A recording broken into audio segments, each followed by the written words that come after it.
The film begins in Hong Kong, 5 years after a massive and dangerous tsunami struck and destroyed the entire city. We meet a young woman named Asha, who still lives in the desolate city. She resides in a large, partially collapsed and deserted apartment building. No one else lives there except Asha. Every morning when she wakes up, she goes up to the roof to turn on the radio and put on her headphones so the sound won't be heard outside.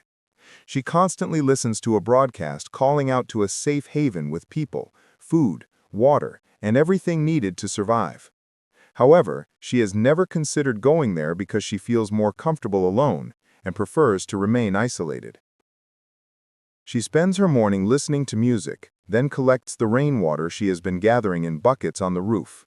She filters the water, fills up jerrycans, and hides them in a secret storage area, logging the time and duration of the rain so she can calculate when it will rain again. As she eats, she remembers sitting and eating with her friends before the disaster. She then uses binoculars to survey the area. She sees a distant building collapse. She continues to scan her surroundings, including observing other people living in similar ruins. Looking down at the water below, she spots a sealed box floating. Knowing such boxes often contain useful items, she goes to the ground floor, takes out a homemade grappling hook, and tries to pull the box in. Before she can fully pull it to her, something passes underneath the water, almost lunging at her. She reacts quickly, yanks the box, and dives out of the window, cutting her hand. Inside the box, she finds mostly unimportant items, a hairdryer and a bottle of alcohol. Due to the sting of the wound, she goes back to the roof and pours the alcohol on it. Afterward, she gathers some items from various places that she has clearly hidden, takes a shower to relax, and returns to the roof to monitor the area again. In the building opposite hers, she sees someone grabbing and hitting a woman. When she raises her binoculars, she sees a man also holding binoculars looking straight at her. As soon as she sees him, she quickly ducks and hides. When she looks up again, he is gone. Looking down, she sees a group of people heading toward her building in a boat. They are a gang of thieves, often referred to as pirates, who steal food, water, and anything useful from survivors. When she sees them, she quickly gathers any evidence that someone is living there, throws dirt and rocks on her floor to make the place look truly abandoned, and hides in a secret hole in her closet. The gang arrives and searches where she is, but they find nothing and suspect nothing. Asha is terrified, and her mind flashes back to her younger sister and how happy they were together before the disaster. Once she is sure they're gone, she emerges from the hole and returns to her routine. She constantly monitors the rooftops, watching for floating boxes to fish out, even though most of them are empty. One day, she finds a box full of jars of jam and is delighted.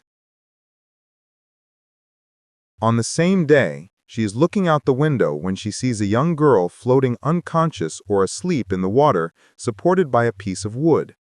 Asha decides not to rescue her and retreats inside.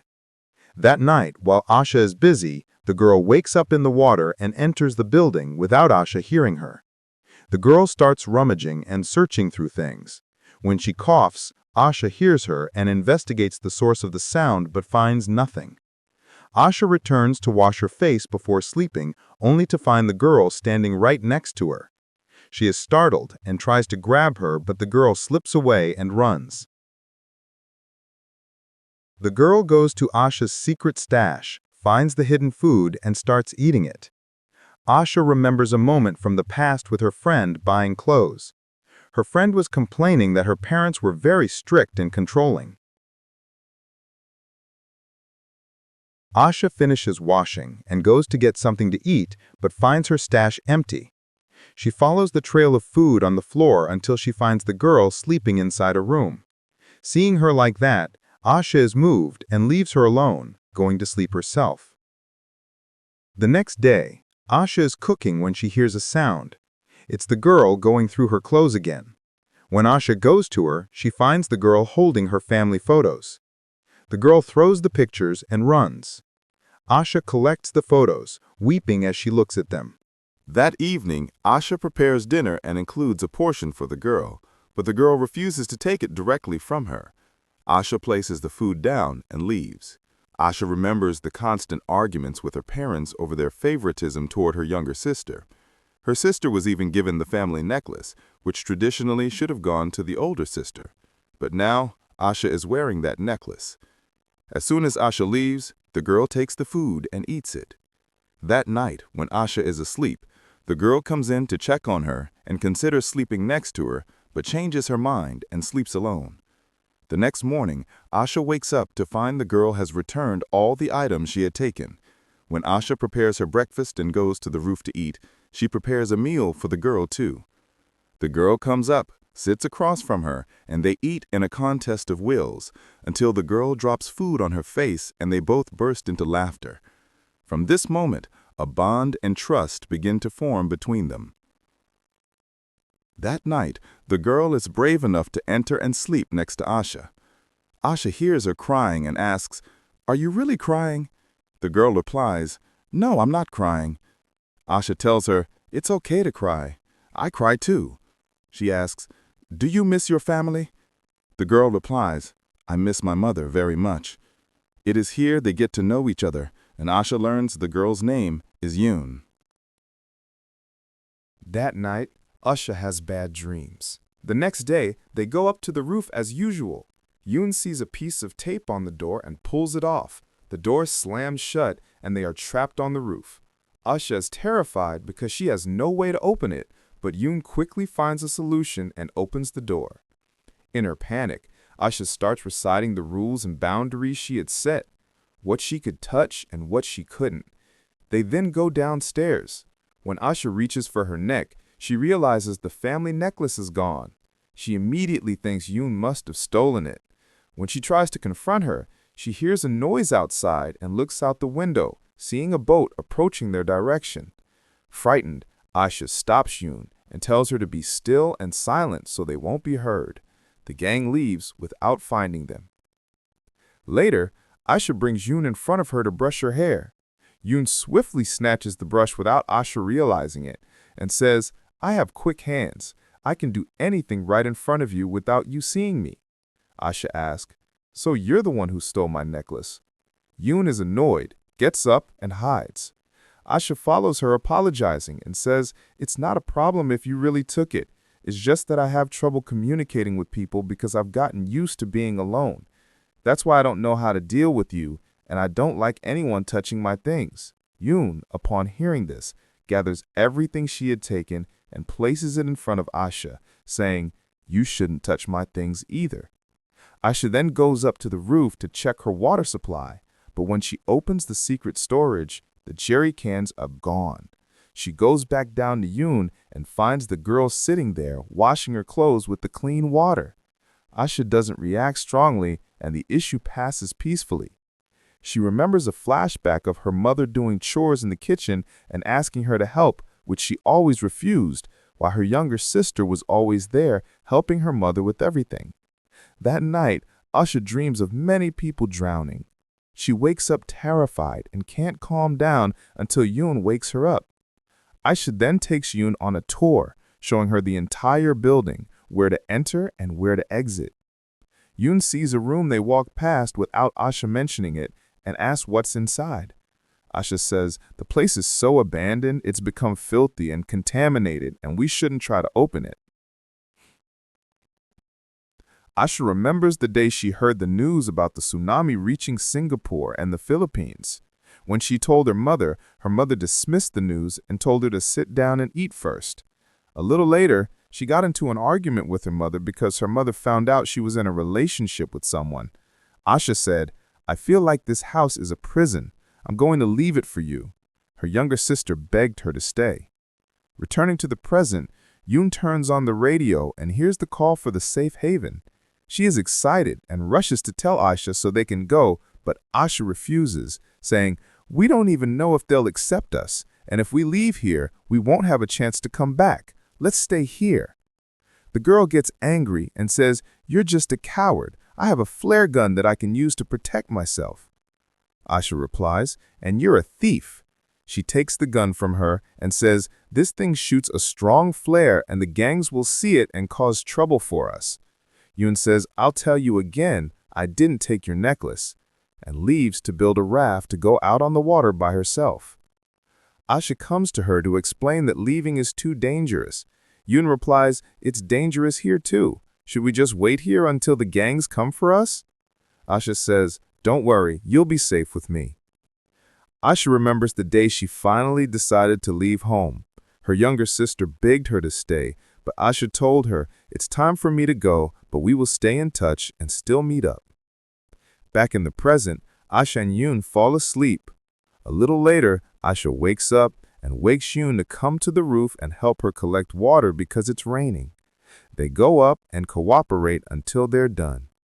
Yoon sees the necklace on the floor and picks it up to give it to her. As they sit, before giving it to her, she apologizes for the necklace and everything. Asha tells her, "It's okay, the necklace is fine, and it's good it got lost because it's time for me to let go of my attachment to it." Yoon decides not to give the necklace to her. Later, Yoon walks in on Asha looking at her picture with her sister. Yoon asks, "Who is that girl with you?" Asha tells her, "That's my younger sister, but my whole family died and I'm alone now." Yoon empathizes with her and stays to comfort her. That night, Asha starts building a raft. The next day, when she finishes it, she wakes Yoon up and brings her to see it as a surprise. She has agreed that they should leave. Yoon is overjoyed. Asha remembers the moment the tsunami hit them. She and her sister were on the street and everyone was running from the wave. Asha grabbed her sister and they ran up the stairs of the tall building, which was the safest place. As they went up, everyone else was rushing behind them, wanting to go up too. Asha was faster than her sister, which caused her to pass her on the stairs. Her sister was overwhelmed, especially with the crowd, and was tragically pushed down and died right there. Asha reached the roof safely, remembering the sight of her sister beneath the feet of the people, and chose to run away instead of saving her. She felt immense guilt for letting her sister die to save herself. Asha returns to reality as she hears the gang has found Yoon. She is shocked as one of the men confronts her, finding her hiding behind the corpses of her parents on the sofa. He hits her on the head and ties her hands to drag her away. As he is taking her to the boat, she resists until he pushes her head into the water, trying to drown her. She fights back and pulls out the flare gun and fires, killing him. When his companions hear the sound, they rush down to see what happened. Asha hides until one of them is within reach. She quickly kills him without hesitation, takes his knife, and hides for the second one. She fights with the third, and although he is strong, she kills him in the end. She then goes and sets fire to one of the women with them and locks her in, leaving her to burn. Asha goes after the leader and fights him. Although he is a bit stronger, she manages to overpower him, and he too ends up dead by her hands. Then she runs away from the last person she sees, which is just a young boy. She runs up toward the roof and he follows her, but she manages to trap him on the roof and closes the door on him.